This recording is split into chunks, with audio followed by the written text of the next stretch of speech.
What on earth is happening? Why are you making all these charges on my credit card? I demanded, my voice trembling with frustration. My husband's reply was laced with chilling satisfaction. Consider it punishment for all the backtalk you've given me lately. You'll pay dearly for defying me. Fury surged through me as I realized his intent to manipulate me through my own finances. Go to hell, Logan, I shot back. Little did my husband know that upon his return, a surprise awaited him that would change everything. I'm Aspen, age 37. A few years back, my world turned upside down upon discovering my pregnancy. What should have been a joyful period filled with anticipation and excitement became marked by stress and anxiety, primarily due to my husband, Logan's, emotionally abusive behavior. The man I believed would be my rock and support system seemed more engrossed in his career than our growing family. Ironically, Logan served as the CEO of a prominent family counseling center, advocating for family values and support. Witnessing his hypocrisy as he neglected his own family was disheartening. His intense focus on professional success led him to disregard my emotional needs and well-being. The toll of his abuse became evident during my pregnancy, with constant stress and emotional turmoil taking a physical toll, resulting in complications during early labor. In this terrifying experience, I desperately needed his support and care, but he remained distant and preoccupied with his own pursuits. Holding on to hope that the arrival of our son would bring us closer together and awaken a sense of responsibility and love in Logan, my hopes were shattered. He continued to prioritize his career over our family. It felt like I was drowning in a sea of loneliness and neglect, yearning for a partner to share the joys and burdens of parenthood. Instead, I navigated the challenges of motherhood alone, sleepless nights, constant worry, and overwhelming responsibilities weighing heavily on my shoulders. Despite expressing my need for more support, all Logan did was yell and threaten to worsen my life if I continued bothering him about what he deemed useless matters. Do you find your career more fulfilling than our relationship? I asked one day, desperation evident in my voice. He replied coldly, my career provides me with a sense of fulfillment and success. Unlike you, it doesn't burden me with trivial concerns.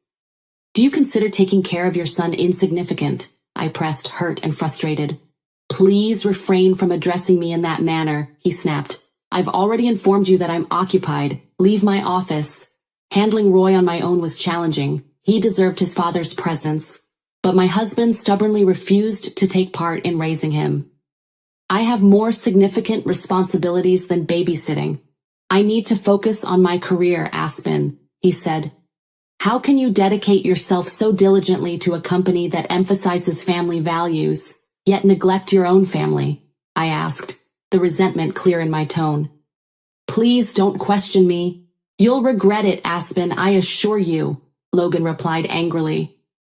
Logan, do your worst. I'm fed up with your attitude and I'm finished with you. Perhaps I should divorce you and bring your idealized family values down with me, I snapped. Logan always disliked when I hinted at divorce, deeming it bad for business. Expressing this infuriated him, leading to more verbal and emotional abuse. Months passed, and Roy grew up with little involvement from his father. Logan's absence became increasingly noticeable, but I was determined to create a loving and stable environment for Roy, taking on the responsibility of raising him alone. Logan orchestrated a performance worthy of an Oscar as Roy's first birthday approached. During the celebration with family and friends, he put on a fake smile, portraying himself as the best dad ever. He even invited people to publicize the occasion for his workplace, claiming it was good for his brand as a loving father and husband. However, this couldn't be further from the truth. Despite being tired of his deceit, I was grateful for the assistance. Yet children don't lie, and my little Roy was no exception. Whenever Logan attempted to hold him for the cameras, Roy would cry and scream, only calming down when soothed by me or other family members.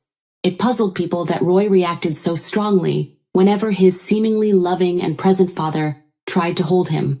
Logan casually dismissed it, attributing the situation to factors like the fragrance he wore, or jokingly suggesting the emergence of the Oedipus complex. However, the hired press personnel diligently documented everything, following his instructions to refrain from sharing posts and images that portrayed him negatively. He reassured them, asserting that any challenges with Roy were likely due to typical fussiness. For someone like me, who was well acquainted with Logan's deceitful facade of fake smiles and laughter, the experience felt akin to a horror movie. Although Roy's first birthday celebration left much to be desired, I found solace in the fact that things concluded without major issues. With a father like Logan, a moderately decent party was the best one could expect, as no amount of pretense could conceal the underlying ugliness he concealed. Despite his adept performance and acting, the truth about Logan's character, laden with duplicity and deception, would inevitably surface. This revelation occurred shortly after Roy's birthday, when my husband, Logan, dropped a bombshell. Casually one evening, he revealed plans for a family trip to Hawaii, leaving me in shock. The gravity of the situation hit me. How could he consider leaving just as I had resumed work and needed his support in raising Roy? I decided to talk to my husband, questioning the seriousness of his intentions and his apparent disregard for my needs. Are you even serious about this trip? Do you realize how much you're ignoring my needs and responsibilities with our son? I asked, expressing my frustration. Logan barely looked at me, his tone dismissive. This trip is for me and my brothers, not you. I don't see why you're making such a big deal out of it. Frustrated, I pressed on. You haven't even considered my role in this so-called family trip. Regardless of your plans, I still need help with Roy. You can't just leave. Logan's gaze turned cold as he looked me directly in the eyes. I am going on this trip, with or without your approval. Cease your persistent badgering, he concluded. His words were sharp, like knives cutting through me, and I could barely recognize the man in front of me. The person I once cherished was now a stranger, consumed by his selfish desires. My mind raced as I tried to make sense of his indifference. How could he prioritize a vacation over the well-being of our family? Why did we even bring a child into this world together, if this is how he intended to behave? At that moment, tears streamed down my face, and I struggled to grasp the depths of his behavior. We committed, Logan. We mutually decided to welcome a child into our lives, I remarked, desperation evident in my voice. Logan's tone turned frigid as he disdainfully declared, I only had the baby to maintain appearances. If I had known you'd react so negatively, I wouldn't have had a child. It's a burden I regret every day. His words landed on me like a blow to the stomach, and the man before me was no longer the one I had fallen in love with. I married a monstrous individual, someone more concerned with their image than the happiness and stability of our family. Unable to bear the weight of shattered dreams and a broken heart, I wept uncontrollably, realizing I had married someone cruel. How had I been so blind? Logan's final words shattered the silence, intensifying the fire of my despair. When I return, I expect to find a compliant and obedient wife. No more of this nonsense, he concluded. Unbeknownst to me, that night marked the emergence of newfound strength within me. Despite the pain and heartache, I knew I had to protect myself and Roy from this toxic individual. I silently vowed to surpass his expectations and reclaim my independence as Logan set off on his trip to Hawaii. Naively, I hoped his absence would bring relief from his constant abuse, only to discover that the torment would persist in a different form. It began with a notification on my phone several hours after his departure. Unusual transactions and exorbitant amounts surfacing on my credit card statement. Panic gripped me as I realized Logan was using my card to finance their extravagant vacation. I immediately called Logan, my voice shaking with a mix of anger and disbelief. What on earth is happening, Logan? Why are you making all these charges on my credit card? His reply was filled with a sinister satisfaction. Consider it punishment for all the backtalk you've given me lately. You'll pay dearly for defying me. Fury surged through my veins at his audacity to exploit my finances for control. Go to hell, Logan, I exclaimed. In his rage, my husband retaliated. Oh, you want to play tough now? Let me tell you, darling, the only reason you're acting like this is because I'm not there to teach you a lesson. I'll spend so much money that I'll max out your credit card. You'll regret crossing me. Fed up with his abuse and threats, a fire of determination ignited within me. I refused to be his victim any longer. Go ahead, Logan, do your worst. I promise you, I will ruin your life just as you've ruined mine, I replied firmly. With renewed determination, I took the first step toward freeing myself from this nightmare. I ended the call and proceeded to block him to stay focused on my mission. That very day, I began the process of hiring a skilled lawyer recommended by a close friend and initiated divorce proceedings. Fortunately, it didn't take long to schedule a meeting a couple of days later. After sharing my harrowing story, my lawyer advised me to gather evidence exposing Logan's true nature to maximize my benefits in the impending divorce settlement. Meticulously combing through security camera footage, text messages, and voicemails, I documented instances of Logan's aggression and cruelty. I reached out to the publicity team Logan had hired for Roy's birthday party, urging them to provide pictures and footage of Logan and Roy, revealing that even his son felt unsafe in his presence. With their sympathy and cooperation, they sent me all the evidence I needed, wishing me well on my journey for justice and reparations. The pieces were slowly coming together, and with the support of friends who had long advised me to leave this man, I finished my investigation within the week. Throughout, I continued documenting the frivolous charges on my credit card as further evidence of his attempt to control and abuse me. I chose not to disable the credit card, confident that I would recover the money and more from the divorce. I let him believe he was causing me harm, all the while planning to inflict much greater pain in the end. The evidence I had gathered would function as a potent tool in this pursuit of justice. No longer would I permit Logan's manipulation and mistreatment to control my life. A week had elapsed, and I recognized the urgency to act swiftly, as Logan would return from his trip in another week. I desired to leave him a delightful surprise upon his homecoming. He endeavored to reach out to me through various channels, compelling me to reconsider unblocking him or face the impending repercussions. Resorting even to email communication, he remained oblivious to the fact that I would incorporate these correspondences into the compilation of evidence against him. Despite his persistent efforts to reestablish a connection, he consistently left a trail of threats. Despite the escalating intensity of these threats, my determination for justice remained unwavering. If ever there was a moment to part ways, it was now, particularly with Logan abroad. Acknowledging my fear, continuing to stay with him after ignoring him during his trip, seemed even more daunting. There was no turning back. It was imperative to sever ties with him permanently. Intending to reclaim my freedom, my focus shifted towards relocating both Roy and me, along with all my possessions, to stay with a reliable friend.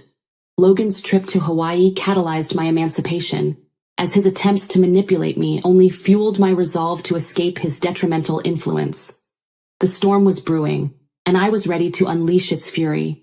Fueled by self-love and the bond with Roy, we were poised to rise above the darkness, reconstructing our lives on a foundation of strength and resilience.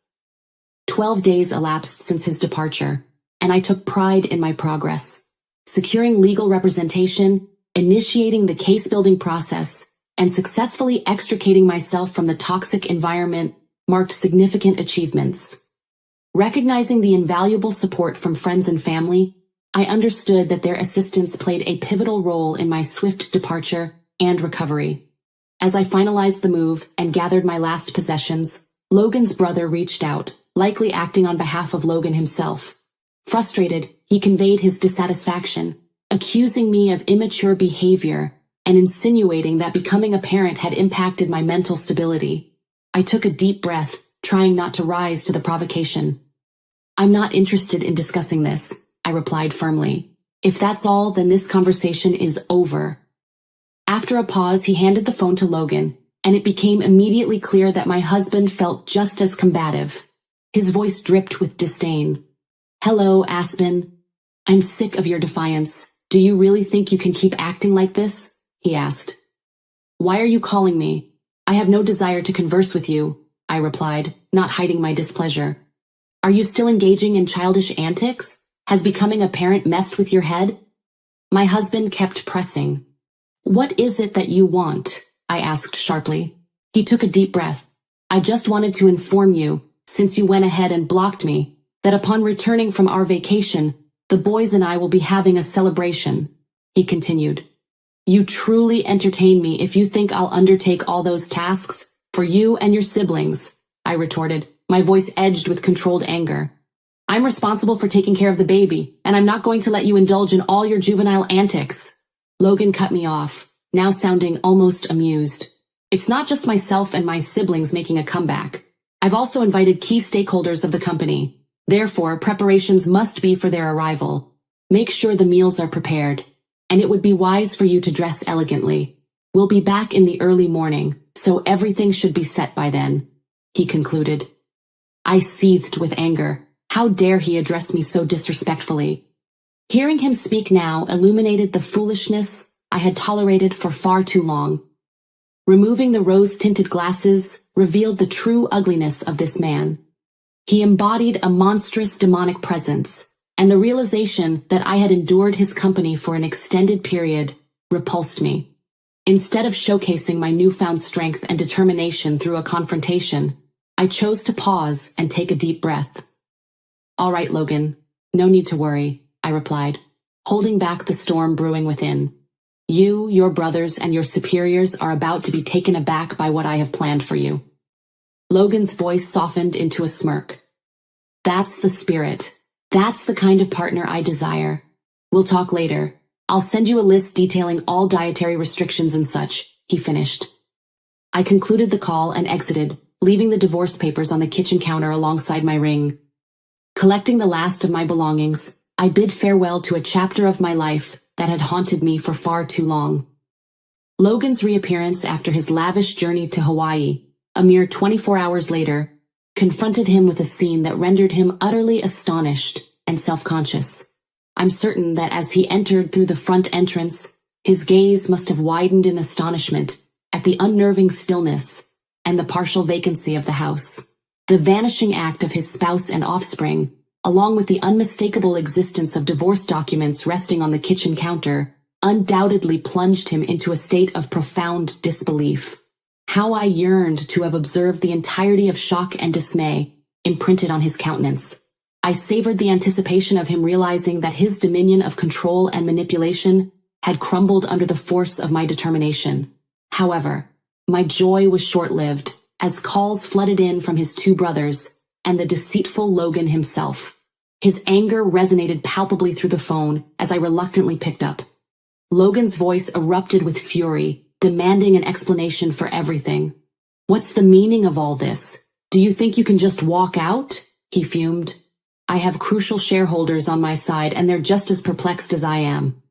Keeping my voice even, I responded, "I'm divorcing you, Logan. The walls of your deception are closing in, and you would be fortunate to ever comfortably show your face in town again." Confusion and desperation marked his voice. "What are you talking about? This isn't happening," he stammered, trying to grasp the situation. "Check the news," I said with finality. As planned, local tabloids showcased his scandalous downfall on their front pages. The man who championed family values, the leader of a company built on love and support, stood exposed as a hypocrite. His true nature laid bare for all to see, thanks to a campaign orchestrated with the help of publicists hired for our son's birthday. The news spread far and wide through social media and word of mouth, expanding Logan Brown's downfall beyond public humiliation. The repercussions rippled through his professional life. Superiors once impressed by his charm and seemingly perfect family life saw through the facade, deeming him an embarrassment and swiftly terminating his employment. One former superior, in a cutting remark, stated that retaining Logan would be bad for business, exposing him as an anomaly, a contradiction to everything the company stood for. Stripped of his title, reputation, and social standing, Logan became a pariah in the community. The man who was once respected and admired was now a pitiful figure, desperately trying to salvage the remnants of his shattered life. As for me, I relished in the knowledge that my escape from his clutches was imminent. Divorce proceedings were underway, supported by a weight of evidence and my legal team. I anchored myself firmly on stable ground, steadfast in my convictions. Logan's frantic entreaties for my return played out like a malfunctioning record, each plea met with unwavering rejection. His voice resonated with regret, imploring me to reconsider, but each time I clung to my resolute resolve.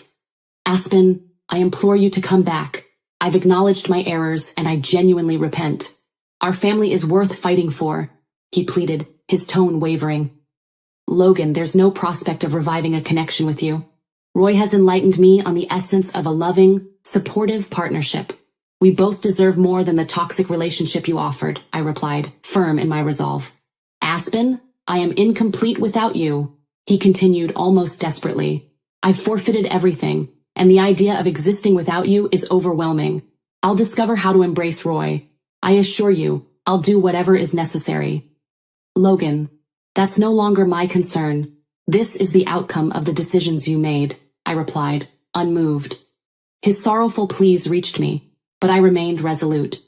The scars from his emotional mistreatment run deep, and no apology can erase the pain he caused. Embracing that, I deserved happiness, and a life free from toxicity gave me strength. Faced with his desperation, I stood my ground, steadfast in my decision to forge a new path forward. The road ahead would be tough, but I knew I possessed the fortitude and resilience to rebuild my life, abandoning the shards of a fractured marriage. Logan must confront the repercussions of his actions. As the divorce proceedings approached, he would grasp that the journey to redemption is not swift when a heart has been fractured.